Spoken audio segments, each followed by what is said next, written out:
Hər kəsə salam, kanalıma və yeni videoma xoş gəlmisiniz. Kanalımda ilk dəfədir ki, belə bir günlük vlog hazırlayıram və paylaşıram. Düzü mən özüm yemək yeyəndə, iş görəndə belə videoları xoşlayıram. Günlük vloqları, bazarlıq vloqları mənim üçün maraqlı gəlir və baxıram. Həm də mənə motivasiya olur. Elə gün olur ki, heç nə həvəsim olmur. Nə yemək bişirməyə, nə qab yumağa, nə ev yığışdırmağa. Belə vloqlar mənim köməyimə çatır. Baxıram və həvəslənirəm. Kimisə iş görməyini görəndə özüm də həvəslənirəm. Deyirəm qoy mən də gedim, şkafımın falan yerini töküm, yığışdırım. Bu balığı da qızımın doğum günündə almışdıq. Çox heyvan istəyirdi. Biz də bilmədik nə alaq. Dedik qoy balıq alaq. Düzü balığın düşər-düşməzi olur deyirlər. Ancaq mən elə bilirəm ki, bu balıq bizə düşdü. Düzdür, balıqdan sonra çətin günlər yaşadıq. Məcburi köç eləməli olduq. Amma indi oturub fikirləşəndə deyirəm ki, hər şərdə bir xeyir var. Belə məsləhət imiş. İndi daha rahatıq, indi daha huzurluyuq. Əgər siz də həyatınızın çətin dönəmindəsinizsə və yaxud fikirləşirsinizsə, qabaqda məni çətinliklər gözləyir, heç nədən qorxmayın. Əmin olun ki, əgər canınız sağlamdırsa, heç bir problem deyil. Hər bir şeyin çarəsi var. Əsas odur. Həm də ki, çətinliklər adamı xarakter sahibi edir, söz sahibi edir. Artıq fikirlərin də dəyişir. Hadisələrə əvvəlki kimi yanaşmırsan, əvvəlki kimi fikirləşmirsən və ən əsası səni aldatmaq artıq o qədər də asan deyil. Düzü planımda bu şkafı yığışdırmaq yox idi. Açmışdım ki, baxım görüm axşama nə bişirəcəm. Gördüm çox dağınıqdır, gözümə dağınıq gəldi. Dedim elə əlim dəymişkən tez yığışdırım, səliqəyə salım. Bir də siz deməmiş, qoy mən deyim ki, bu saxlama qablarına öyrəşmişəm. Dəyişmək fikrim yoxdur. Saxlama qab dediyimdə ki, düyü aldığımız bankalardır ki, qablardır ki, mən bunları hər dəfə alanda əlim gəlmir atmağa. Ona görə evdə belə dəyərləndirirəm. Gözümə pis görsənmir, narahat olmuram. Əgər haçansa narahat olsam, bilirəm Temuda da var münasib qiymətə. Trendyolda da var, ancaq ki, hələ fikrim yoxdur dəyişməyə. Görsəm ki, çox narahat oluram. Mənə vacibdir həyatımda ki, bu saxlama qabları dəyişilsin, onda mütləq dəyişəcəm.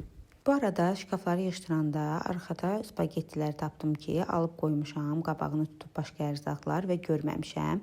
Ona görə də onları qabağa qoydum ki, tez istifadə edeyim, vaxtı qurtarmamış, bitsinlər.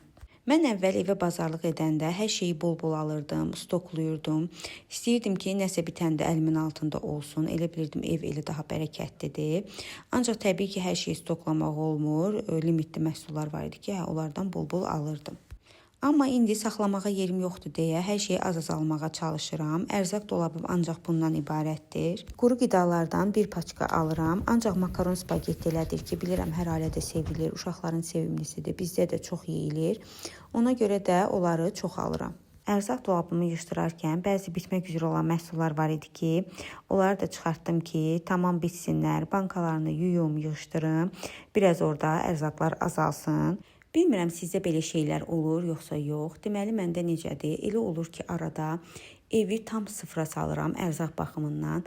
Evdə hər bir şeyi, yəni bildiyiniz hər bir şeyi çalışıram ki, qurtarım. Sonra isə böyük bazarlığa gedim, hər şeydən alım, gətirim, yerbəyər eləyim. İnan, o qədər mənə xoş gəlir ki, sevinirəm. Subay vaxtı marketə ancaq çipsi və konfet almağa görə girirdim. Ancaq evləndikdən sonra ən böyük əyləncəmə çevrilib. Harda yekə market görəmsə, mütləq girməliyəm, gəzməliyəm, baxmalıyam. Həm də düşünürəm ki, bu yaşla bağlıdır. İnsan yaşa dolduqca fikirləri formalaşır və maraq dairəsi də dəyişir.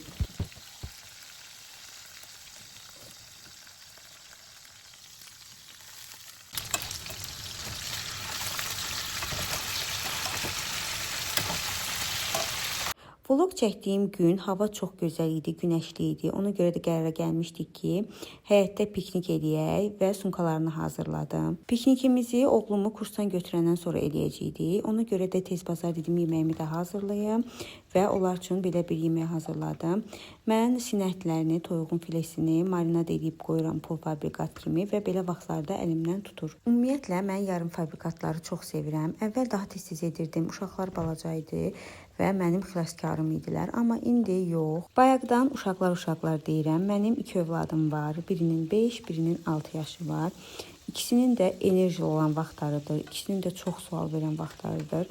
Və xüsusən də oğlum çox danışır. Allah bütün balaları saxlasın. Mənimkilər də onların içində. Əvvəlki qədər eləmirəm. Boş vaxt tapdıqca da çalışıram ki, dincəlim, özümə vaxt ayırım.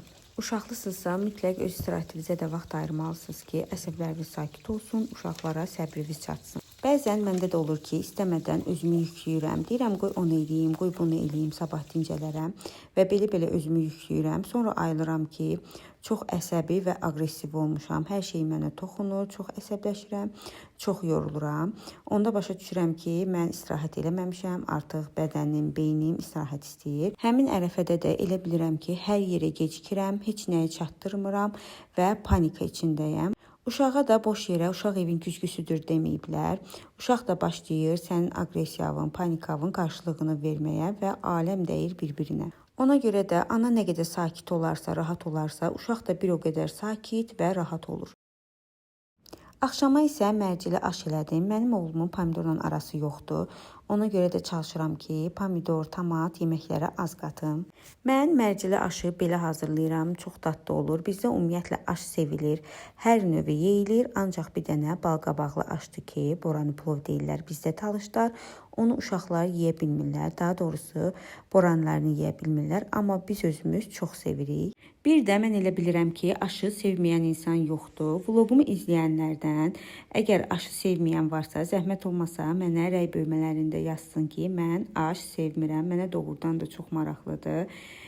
Aşı sevməyən insan mən təsvir edə bilmirəm də. Aşın mərcisini biraz çox qaynatmışam. Əzilib, əslində bundan biraz diri olmalıdır. Yəni çiğ yox, diri qalmalıdır və onda daha gözəl görsənir. Sizə bir şey də danışmaq istəyirəm ki, biz aşı nə qədər çox sevsək də, aşın qazmağını, yəni aşın altına nə qoyulursa onu xoşlamırıq. Bu kartof olsun, lavaş olsun, qazmaq olsun, hər nə qoyulursa toyuqdan başqa o yeyilmir bizdə, atılır və mən bu barədə də bir post hazırlamışam ki, necə eləmək olar ki, aşın qazmağı olmasın, aşın dibinə bunlar olmadan nə qoymaq olar. Özü də videomda da qeyd eləmişəm ki, qazmaqsız aşı necə hazırlamaq olar. Həmin videomun altına mənə dəhşət çox mesajlar gəldi. Yarısı dedi ki, biz də sizin kimi edirik, bizdə qazmaq yeyilmir. Amma digər yarısı az qala məni öldürmüşdü. Qazmaq istəmirsinizsə lavaş qoyun. Kartof düzün altına çox dadlı olur. Qatıq, yumurta, düyünü qarışdırın, qəşəng qazmaq olur. Hələ dözməyib mənə direktdə də qazmaq resepti verənlər var idi. Mən o vlogu özümüz kimi qazmaq yeyə bilməyən insanlar üçün paylaşmışdım ki, yararlı olar, faydalanarlar.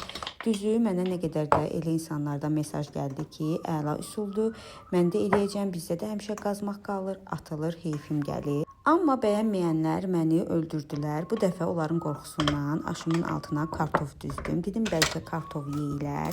Əslində, uşaqlar lap balaca olanda qoymuşdum bir-iki dəfə, yeməmişdilər. Ondan sonra qoymurdum. Dedim, qoy yoxlayım, görüm yeyiləcək, yoxsa yeyilməyəcək. Və təbii ki, yenə də yeyilmədi. Mən o kartofları elə də atdım. Aşımın dəmini də bəyənmədim. Çünki kartofun tərkibində nişasta var və aş dəmə qoyanda nişastalı buxarda aş dəmlənir. Ona görə də bir-birinə daha çox yapışır.